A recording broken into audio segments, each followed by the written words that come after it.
This is Freddy Christ, episode 2, and as always, those who are easily offended need to fuck off right now. Today's episode deals with the Butthurt Brigade and all of their easily offended ignominy, so those who are easily offended can stay if they want to hear what I think of their kind and the chosen vocation that many of them engage in. There's this group of people in the world right now, and they're called social activists. And their job description can be boiled down to 3 simple words. And that's being professionally offended. That's it. Their job is to find something or someone they can be offended by. And then they have to figure out a way to monetize it. That's all a social activist does, period. Because they're parasites who have no interest in an honest day's work. And it doesn't matter if they're on the right or left side of the ideological spectrum.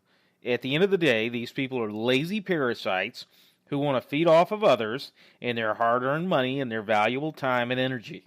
They don't have any particular talent. They have no real abilities. They have nothing to commend them or to add value to the world. If they die, no one will miss them or give a shit. The net effect of the death of a social activist is that suckers get to keep more of their own money. Now, as I said earlier, the job of a social activist is to find something or someone they can be offended by and to figure out a way to monetize that offensive act or conduct.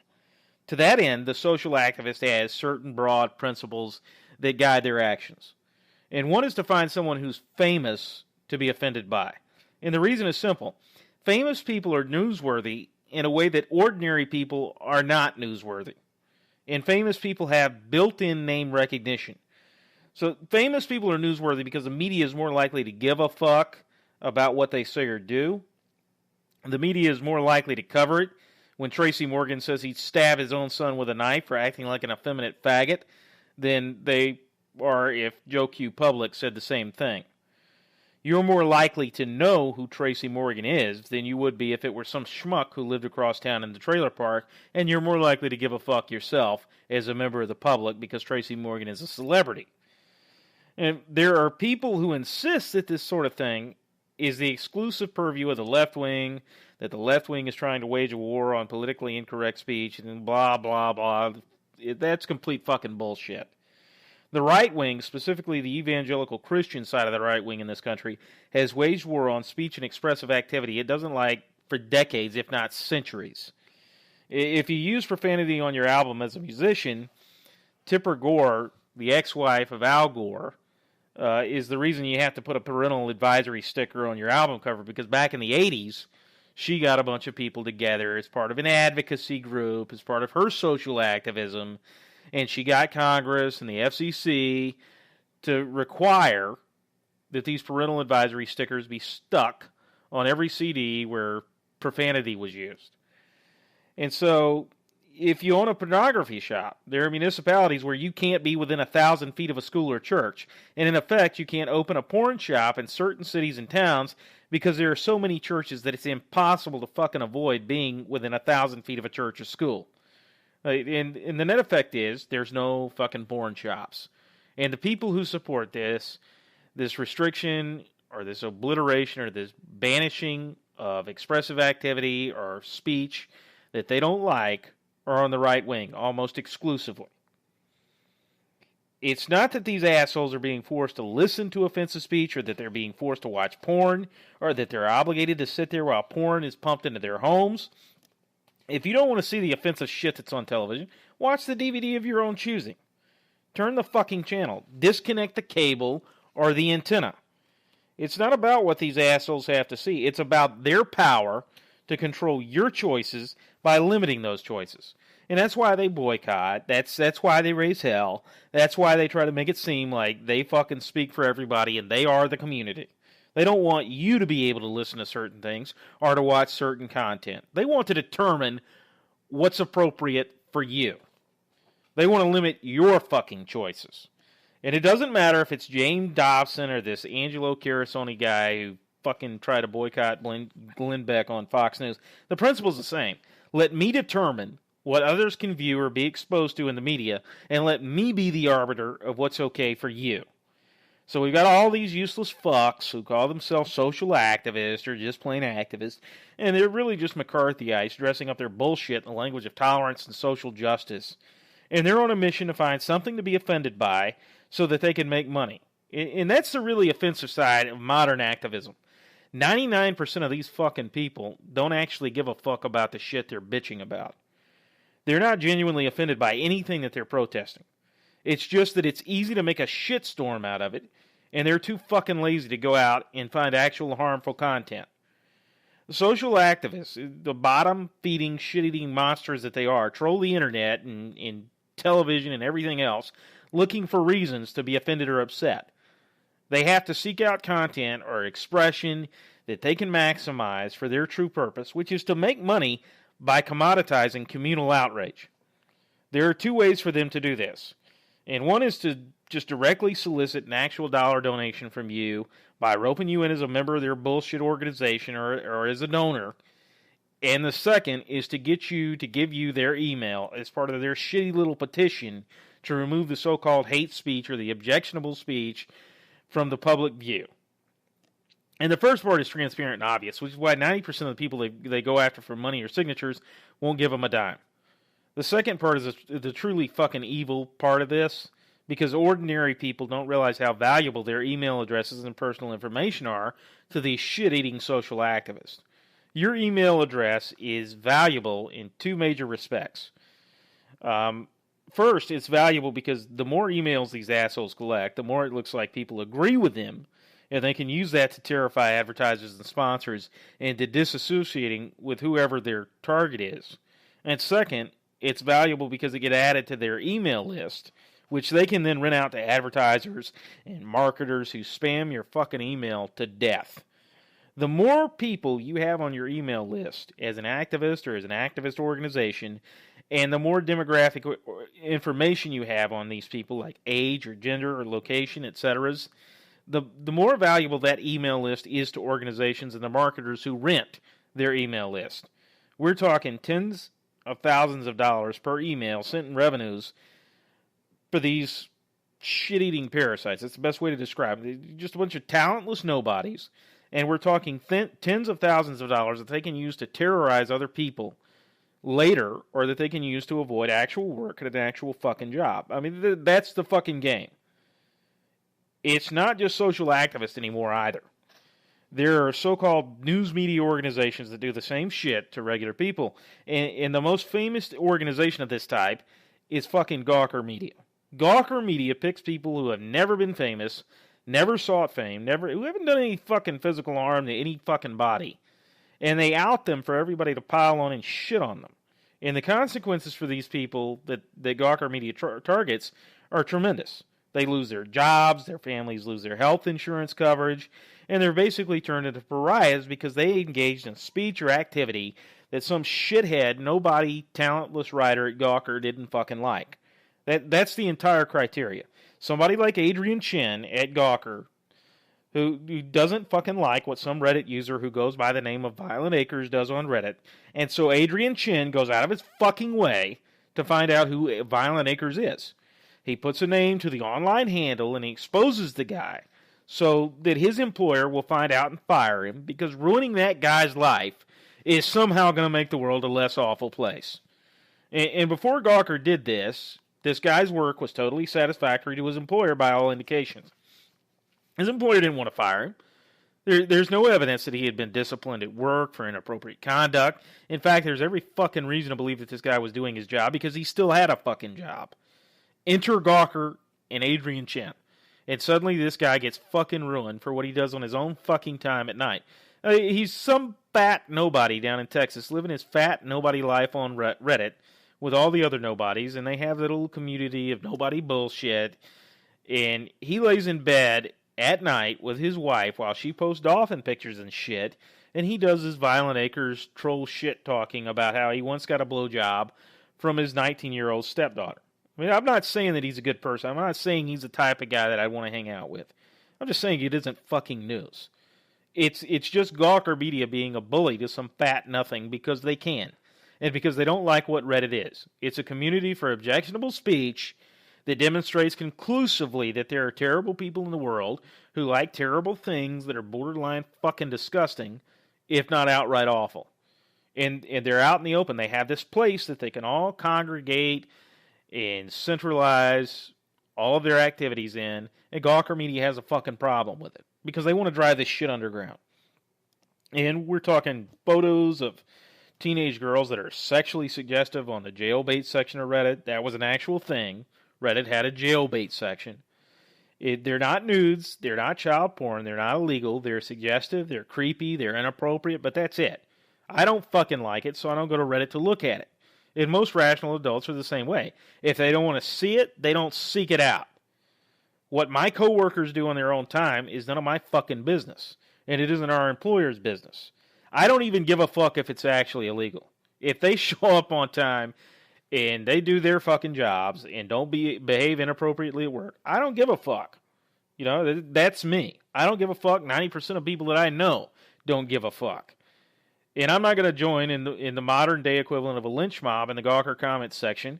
And I'm not going to go be a fucking sucker for some piece of shit like Angelo Curasoni when he wants to take Glenn Beck off the fucking air. Because, you know, I don't give a fuck. You know, Glenn Beck has his audience. That audience likes him. He's made millions fucking catering to them, telling them what they want to hear. Fine. They're getting what they want. And the point of a free media is not to do this shit. The point of a free media is to speak truth to power about the abuses of power. And that's it. Journalists do not have their protection so that they can turn on the powerless and put a microscope on the lives of nobodies like Violent Acres. They don't have those protections to waste on some fat piece of shit in Texas when the government is killing people without due process via drone strikes, or cutting non-prosecute agreements with banks that launder drug money for Mexican cartels that are cutting people's fucking heads off, and when that same government is helping one cartel fight other cartels, or when the government is walking fucking assault weapons over the fucking Mexican border that find their way back into the U.S. and are used to kill U.S. citizens, you know, that's the kind of shit you should go after as a fucking journalist. You speak truth to power, to those who actually have power, like the fucking government. That's your target. That's why you have all the protections that you have. That's it. And that's the kind of shit that Gawker Media and all these other fucking sites could and should focus on reporting, but they won't. And they won't because it's actual fucking work. They won't because the U.S. government can and will fight back. And Gawker Media is made up of a bunch of pussies who don't have any courage at all when it comes to an actual fight with a legitimate opponent. They're a bunch of lazy pussies who don't want to work or fight that hard. And that's why they pick some nobody like Violent Acres or some publicist whose name none of us can fucking remember when she posts a tweet about AIDS in Africa before she fucking takes a trip to Africa. And that's why Gawker outs Treasury Secretary Timothy Geithner's brother as the client of a male prostitute. That's it. They're a bunch of lazy pussies fighting lazy wars against weak opponents. They're fucking cowards. And their readers are every bit as bad as everybody on Reddit. Because if you've seen the comment section on any Gawker article, these people are fucking nihilist. Their attitude can be summed up as follows. If we disagree with you, you should be fucking destroyed. Your reputation should be reduced to a shit heap. Your livelihood should be taken away. Your family should suffer for what you posted on the internet. And you should be forever condemned to infamy and shame for having an opinion or engaging in behavior that we didn't like. Gawker Media and its readership are the Pharisees of fucking today. And if Christ were here, he'd drive them out at the end of a fucking bullwhip. And they'd crucify his ass eventually, just like they crucify everybody they ever target. But he'd take the fucking stand anyway. The same is true of social activists who create, and they've driven this gotcha media culture from its inception.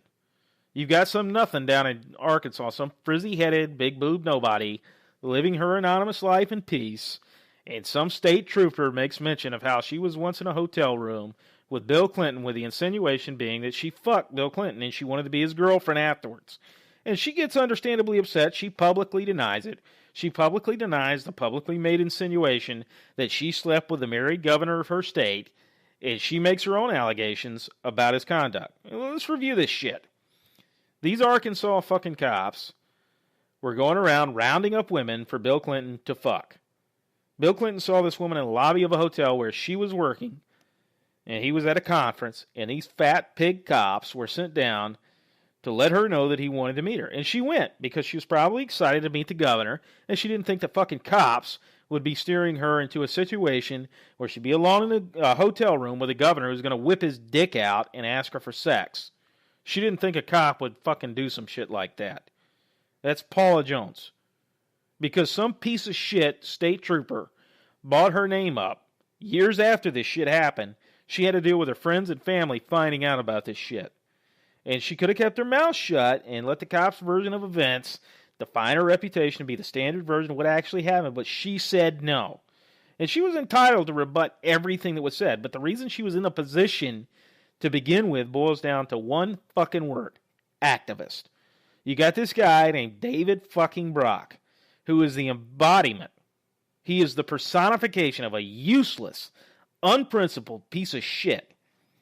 And he wrote an article in the American Spectator alleging that Paula Jones had told an Arkansas state trooper named Danny Ferguson that she was willing to be Bill Clinton's girlfriend after this hotel room encounter.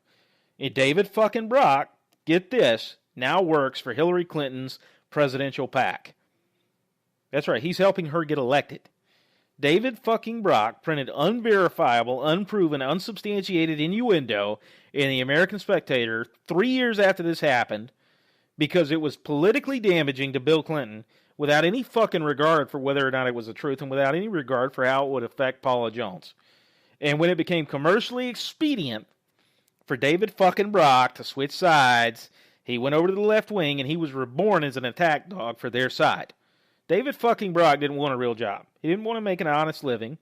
He made a dishonest living reprinting gossip and bullshit and innuendo, and he was funded because it served the interest of his pimps at the American Spectator. David fucking Brock was Richard Mellon Scaife's little bitch. And Richard Mellon Scaife is this rich publisher out of Pittsburgh who funded all of these attacks on Bill Clinton back in the 90s. And Richard Mellon Scaife started something called the Arkansas Project. He spent $2 million. He pumped $2 million into destroying Bill Clinton through these kinds of attacks. And he hired David fucking Brock, whose job was to give Richard Mellon Scaife the journalistic equivalent of a hand job by writing specious bullshit about Bill Clinton without regard for the collateral damage. And if David Brock had in mind Paula Jones as a whore who would sleep with a married man in order to get more of Richard Mellon Scaife's money, so be it. If he had to accuse Bill Clinton of murdering Vince Foster to make Richard Mellon Scaife get off harder, so be it. I didn't give a fuck. That's what David Brock is. He's a piece of shit who would falsely accuse Bill Clinton of having his own friend murdered because he was paid to insinuate this kind of bullshit. That's what an activist does. He would accuse Bill Clinton of murder and Paula Jones of being a whore who chased a married man. This is activism in America. Let's not, fuck it. Let's not even call it activism. Let's call it what it is. Opportunism. If you want to know how politics in America works, look no further than David fucking Brock, who is now working to get Hillary Clinton elected after he falsely accused her and her husband of murdering Vince Foster. Bill Clinton gave the eulogy at Richard Mellon Scaife's funeral. That's right, Bill Clinton and Richard Mellon Scaife were friends after all this shit happened. I mean, for all you conspiracy theorists out there, that's a nice example of the Hegelian dialectic in action. And today, you've got the social activists who seek out offensive content so that they can monetize like David Brock because they're fucking whores and opportunists. And the fucked up thing is that most Americans fall for this shit. We sign up for the fucking petitions, we disseminate the fucking Coney videos and the repost on Facebook, and we don't realize that these fuckers hold us in contempt. They don't give a fuck about us or our outrage. We're just the suckers for them to conveniently exploit. And you take Tracy Morgan, who I mentioned earlier in this podcast. Tracy Morgan was performing at the Ryman Auditorium in Nashville. And in the middle of his act, he said that homosexuality was a choice and that his son had better act masculine, even as a gay man. Because if he came at him in an effeminate manner, he would stab him. He'd stab his own son with a knife. He'd kill him. And it's fucked up on every level, but it's consistent with what Tracy Morgan has been doing for years. There's no fucking mystery about Tracy Morgan. Tracy Morgan doesn't like gay people. He's been saying this kind of shit for years. You can do a Google search and you can see how many times Tracy Morgan has made the fucking news with the Human Rights Commission, or as I like to call them, the Homo Rights Commission, and other such organizations for his homophobic commentary. And it's not a fucking real secret that most black men are disgusted by any hint of effeminate behavior in males. It's not a secret that most Hispanic men are the same way, or that most white men are the same fucking way. They get visibly uncomfortable when any guy walks up to them and talks like a woman or acts like a woman. And it's genuine on their part because it doesn't fucking compute with them. Is it right? No. No, it's not right. As a man, you got to be a fucking man about shit when you're uncomfortable. When you pull your fucking groin, or you're being chewed out at work for fucking up, or you're in trouble with your spouse or your girlfriend over some bullshit you did that they didn't like, you got to man the fuck up and control your reaction. You're responsible for how you react as a man. And part of self-control comes from self-confidence, which many men simply don't fucking have. Their entire masculine identity is overcompensation because they're constantly fucking threatened by any challenge. That's why these men hit women. It's why they react to effeminate gay men in a rude or inappropriate manner. It's why they fucking go off on their bosses or coworkers and they get fucking fired because they're insecure and they don't know how to play the fucking long game. All this shit is temporary. Everything that makes you uncomfortable as a man will pass. Your wife or your girlfriend will eventually talk herself down from whatever ledge she's on, but you just have to fucking listen to her work it out. If she hits you, you just have to fucking walk off and let that shit go. She can follow you down the fucking sidewalk outside, hitting you. The whole world's just going to see what a fucking lunatic she is. And that's how you win as a man. By keeping your fucking cool and not reacting to shit. You control you while everybody else around you is losing their shit. When your tyrant of a fucking boss is railing about this, that, and the other, you should know whether or not your state is a one-party state, and you can record him. And if you can, you should fucking record your boss screaming and acting like a maniac with your phone, and you should email that shit to Human Resources afterwards from an anonymous email address. That's what a man does. You fucking play the game to win. You do that by controlling your fucking reaction and keeping it in check and playing smart and playing for the long haul. And when some effeminate gay man comes up to you, he's not a fucking threat to you. The minute you react to him with fear or loathing, he's going to feed off your fucking reaction because he knows it makes you uncomfortable. There's an entire subset within the gay community that gets off on provoking people that are obviously uncomfortable with homosexuality. It's not the entire gay community. It's a fucking subset within it. And these people are bitter about the way they've been shit on their entire lives, and they're looking for a fucking fight. And it's understandable. They've been treated fucking terribly their entire lives simply for being who they are. And they're pissed off. They know they can portray any fight that they pick as gay bashing or hate/bigotry, because the truth is, they can spot the fucking bigots from a mile away because they've been subjected to them their entire lives. They know what a fucking bigot is. They're like a heat-seeking missile for homophobes. They can pick up on the slightest sign of homophobia, and they can go right to it to bait the shit out of it until a homophobe responds. And they seek that shit out in the same way that gay bashers go looking for gays to bash. And if you fall for it as a fucking man, and you react to it, and you give them something to work with, that's your fucking fault. That's not their fucking fault. And when these people, this subset within the gay community, they get the reaction that they seek out, they can take offense, and they can maximize the fallout and ride that horse for as long as they want. That's what happened with Tracy Morgan. There was one gay guy who was in the audience when Tracy Morgan told what has to be the billionth inappropriate fucking joke about gay people in his long career.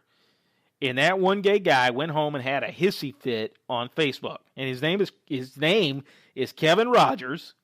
And by his own admission, he didn't even come out to his own fucking mother until he knew he was going to be on fucking CNN. Think about that for a minute. Here's a gay guy who was so ashamed of who he was that he couldn't even tell his own mother, and he suddenly got the courage to take on Tracy Morgan and come out to his mom. I mean, this is some rich bullshit. This is exactly what I was talking about earlier, where it isn't activism, it's opportunism. Here's a gay guy who went to a known homophobe's comedy show in fucking Nashville, Tennessee. And I'm not saying what Tracy Morgan said was okay. It was shitty. I'm saying that he said it in a like-minded company in Nashville, Tennessee.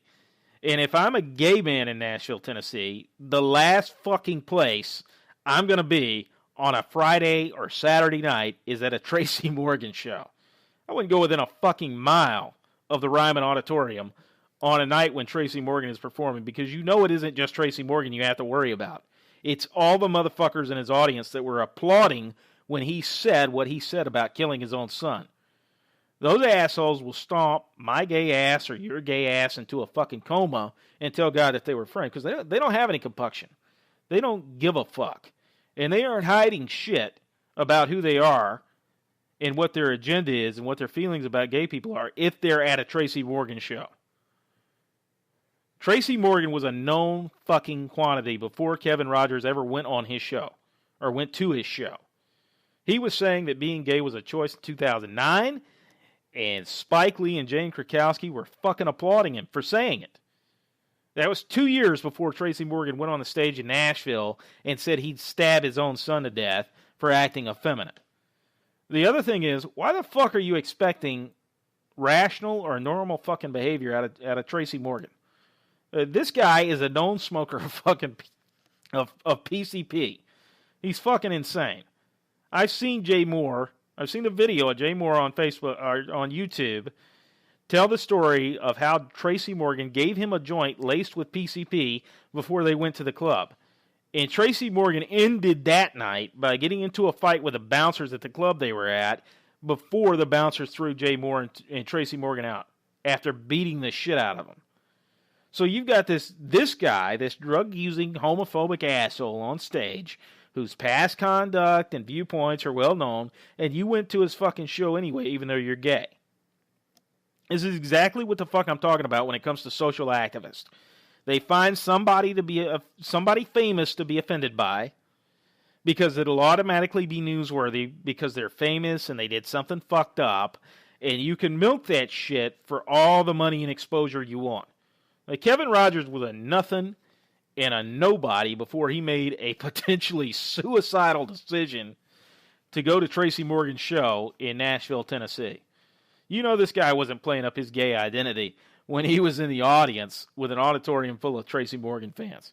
He was as closeted and as discreet with them as he was with his own mother. No, Kevin Rogers went out there. He made a Facebook post because that's what all these fucking wannabe social activists do. They get on Twitter or Facebook and they whine about and bitch about how they've been wronged by somebody famous. And because it's somebody famous, other people will pick up on it and distribute their bullshit until it goes viral and becomes a huge story. And that's what Kevin Rogers did. And predictably enough, it becomes this huge fucking story, and the Homo Rights Commission, every other alphabet soup gay activist group jumped on it. And they turned it into a viral story. And I think the best take that I ever heard on it was from Patrice O'Neal. Patrice O'Neal had it down when he said it was about ownership. After Tracy Morgan made the decision to apologize, these social activists, they owned his black ass. They owned him. They owned him lock, stock, and barrel. The fucked up reality of social activism is this. If you do or say something bigoted or offensive, the best strategy you can have is to double down on your offensive, bigoted speech or activity. The minute you give these parasites any fucking ground at all, they own you. It's not about the apology. It's not about contrition. It's about turning you into a member of their fucking board collective. It's about assimilation. Because we've all seen the picture of Tracy Morgan smiling after he had to beat with Kevin Rogers, and he's wearing this silly-ass fucking shirt that says "Born Not Made." Because that was the entire agenda right there. It was to get him in hock to the social activists and the gay community and all these alphabet soup groups who say that they represent the entire homosexual community so that he could disseminate their fucking message and their narrative. And it would override his own opinion. That's what this is inevitably about every single fucking time. That's what this shit is about. It's not about you apologizing for what you said about killing your own son for being an effeminate gay man, which was fucked up. It's not about that. It's about turning you into a fucking slave for their narrative and their message to where you have to distribute their messaging without question or resistance. You have to fucking submit and be their subservient little bitch when it comes to their message. And you've got this common theme with every single one of these episodes. It's these unbalanced, unhinged motherfuckers who nobody should expect shit from in terms of rational speech or conduct anyways, because they're addicts and they're ill.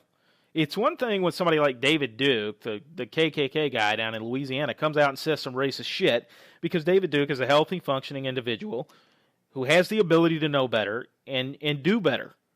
But when it's somebody who's a PCP user and a nutcase like Tracy Morgan comes out and says some fucked up shit, you ought to expect it, because he's a fucking PCP user who acts like a nutcase anyway, because he is a fucking nutcase. I mean, it's like getting pissed off at a schizophrenic and saying that they're fabricating lies about the U.S. government, reading their fucking brainwaves. And the schizophrenic isn't lying at all. They're living their delusion. And drug addicts and users aren't fucking saying shit that actually means anything, and they shouldn't be taken seriously in their opinions anyway. Like, serious, if you're living your life and you're looking for guidance from Tracy fucking Morgan, you got some fucking problems. And Mel Gibson is the other example that I would cite. I mean, I'm sorry. If you had looked at Mel Gibson in the 1980s, you would have known his ass was on the fucking edge by the way he performed in the movies. Like, he was crazy from day one. And his dad was a known anti-Semitic asshole back in Australia. And you know that Mel Gibson was raised by a fucking bigot who hated Jews. And I'm not saying that what Mel Gibson said or did was right, because it wasn't. I'm saying that you have to look at his actions in context. This is an alcoholic whose life was falling apart, who's drunk on the side of the road, got pulled over by 2 cops. He's losing his marriage, and he lost a lot of his career for making that movie, The Passion of the Christ, because Jews in Hollywood didn't like being blamed for killing Christ for the umpteenth fucking time. And Mel Gibson got drunk. He got behind the wheel of a car. He got drunk he got pulled over. He's on the side of the road, bombed out of his fucking mind, and he starts ranting about Jews because one of the officers was Jewish. And people can point to him as an example, as an excuse for taking him down and discrediting him. But the reality of the situation is this. He's an example to the people who fucking agree with him at any given moment. And even those fucking people had problems with him, because the evangelical Christians who went to see The Passion of the Christ didn't fucking like the fact that Mel Gibson was Catholic. They'll go watch his torture porn film about Jesus. They'll go watch that shit all day long, because they're just sick fucking people. But if you took a camera to the theater and you asked them about Mel Gibson being a Catholic, a lot of the movie goers would have ripped his ass apart for being fucking Catholic.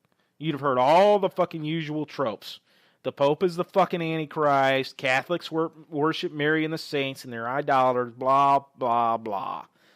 And he's an example insofar as people agree with the fact that he made one fucking film.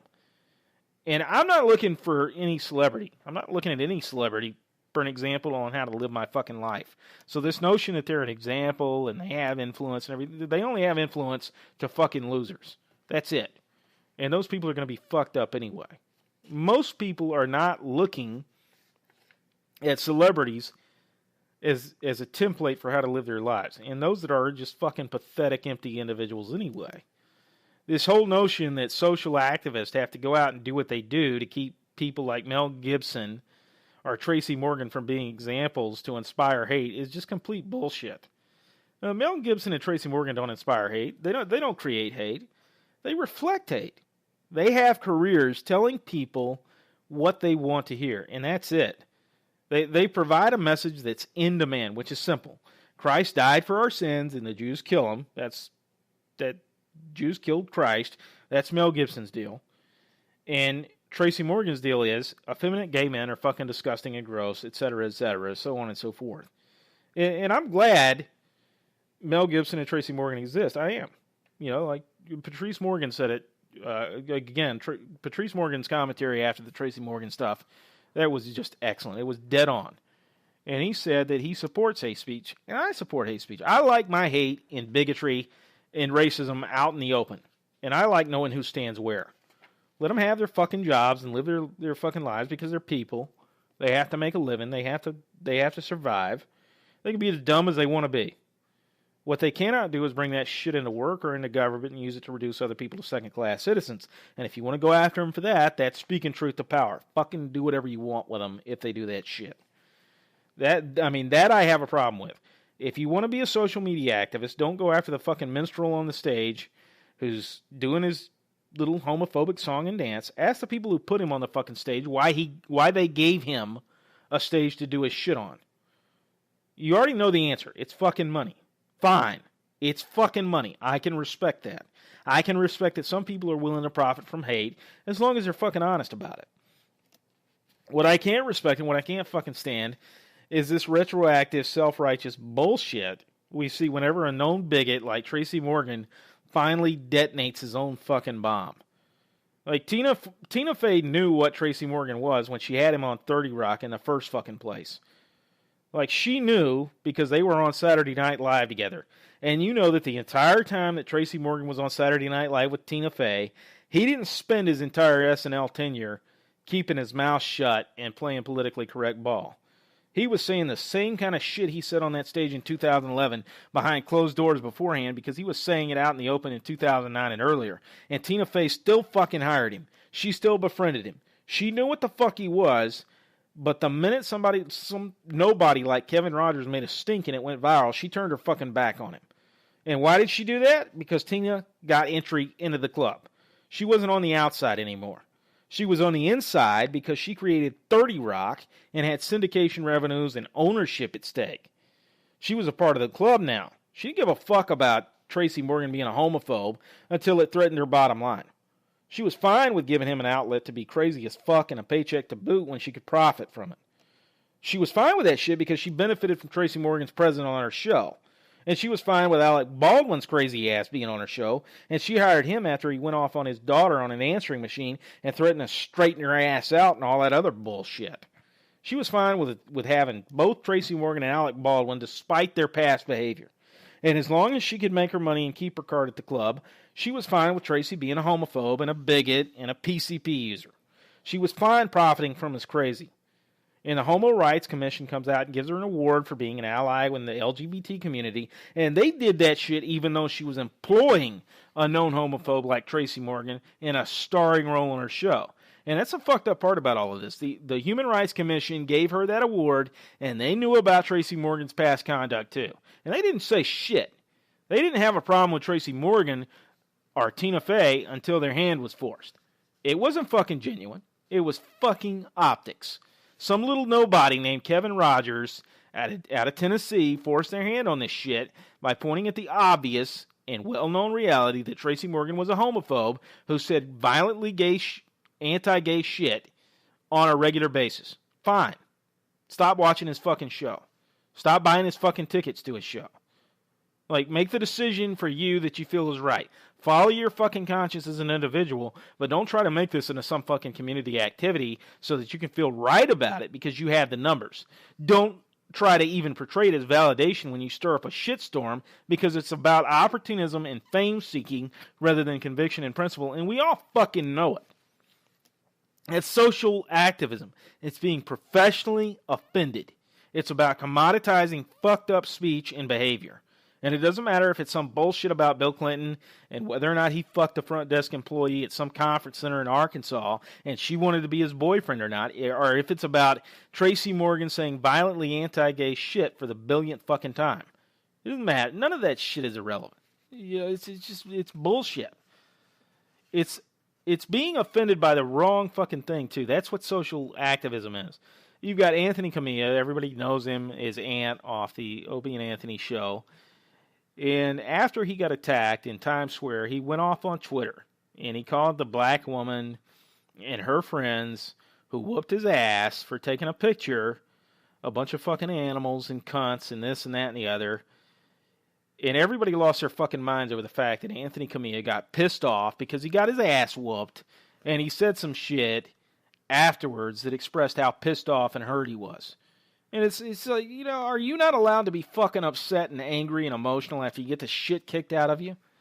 I mean, are you supposed to be fucking nice and remember the rules of decorum and etiquette after somebody whoops your ass? You can't call them fucking names after they beat the shit out of you? Like, think about it from this standpoint. Anthony Camilla lost his fucking job after ranting on Twitter and calling a woman names after she beat his ass. And the woman that actually beat his ass got nothing. Like, she's free to go. You can't go off and hit people for fucking taking a picture. That's fucked up. She should have been arrested. And Anthony Camilla lost his job for bitching about it afterwards, but the woman who beat his fucking ass didn't lose shit. Think about that one for a minute. You can beat the shit out of a guy with your friends, but if he calls you and your friends animals and cunts on Twitter after the fact, he loses his fucking job. He's wrong for the hate-filled rant. That's what they call it, a hate-filled rant. But you can have a hate-filled beating, and you're free to go after beating his ass. And I'm not saying that he shouldn't have faced some discipline or some punishment. And my personal feeling is that it would have been punishment enough to let him go on the air on the Opie and Anthony show afterwards and take the reaming he had coming from all the comedians who would have lined up to fuck with him for getting his ass beat by a woman. And that's exactly what Jim Norton and Opie said on the show that they did after Anthony had been fired. But if SiriusXM had let Anthony Camilla back on the fucking show again, if they'd have let him back on air again, all these shit-eating parasites, these social activists would have been up in arms. It would have been their latest and greatest fucking cause. They would have lost their shit. It would have been boycotts and petitions and monologues, and everybody would have piled the fuck on. And Sirius doesn't have the inclination to resist that shit. They want to make money with minimum risk. So you can be controversial as long as it's minimum risk. And that's how all this shit works for social activists. They know that even the biggest corporations don't have an appetite for risk when it comes to speech or image. And if they can fly their shit under the radar, that's fine. The minute it gets out in public and becomes a thing, they cut bait. It never fucking fails. Over and over again, that's the way it goes. And the truth is this: you can fire all the Tracy Morgans, Mel Gibsons, and ants on Opie and Anthony. You can fire them, you can denigrate them, you can shit all over them, you can make an example of them for everybody else, but you'll never kill the sentiment or attitude that gave birth to them. Because they're a symptom, they're not a fucking cause. Nothing will ever get better because they're off the air, they've been ruined professionally, or they've been consigned to obscurity. At the end of the day, making things better is not the point for the social activists. They need the fucking bigots. The bigots are the shark. And the social activist is the fucking remora. They're going to latch on, they're going to be along for the ride, and they're going to feast on that shit every single time it happens.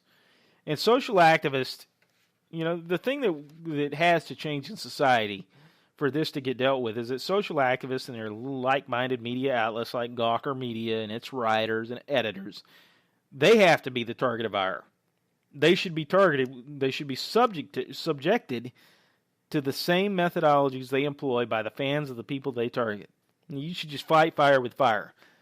Find out whatever you can about somebody like David Brock or Angelo Carasone or Kevin Rogers or Adrian Chen or James Dobson, all these fuckers that want to banish speech or expression that they don't like or agree with and use it to destroy them. Find whatever secrets they have in their life, fucking ruin them with it.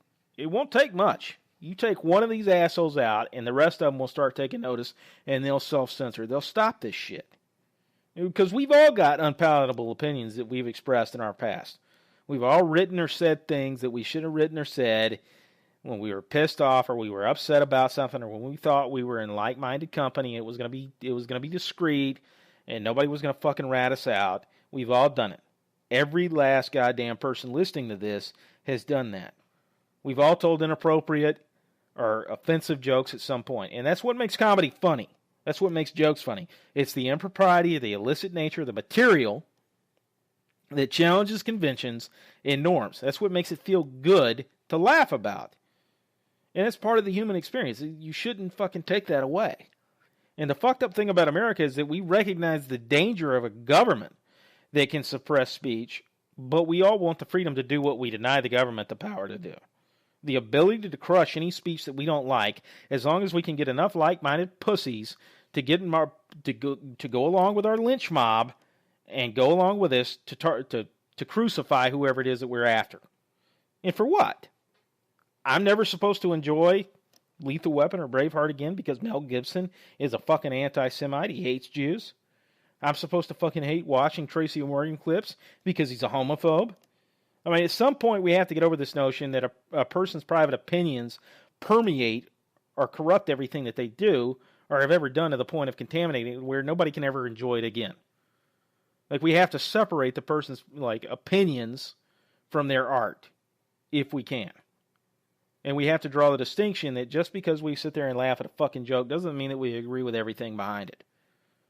Just because we laugh at a comedian in one context or we partake of what they have to offer as an actor, or as a comedian, or as a musician, or whatever the fuck it is, that doesn't mean we endorse every little fucking thing that we do. We're not contaminated by the association.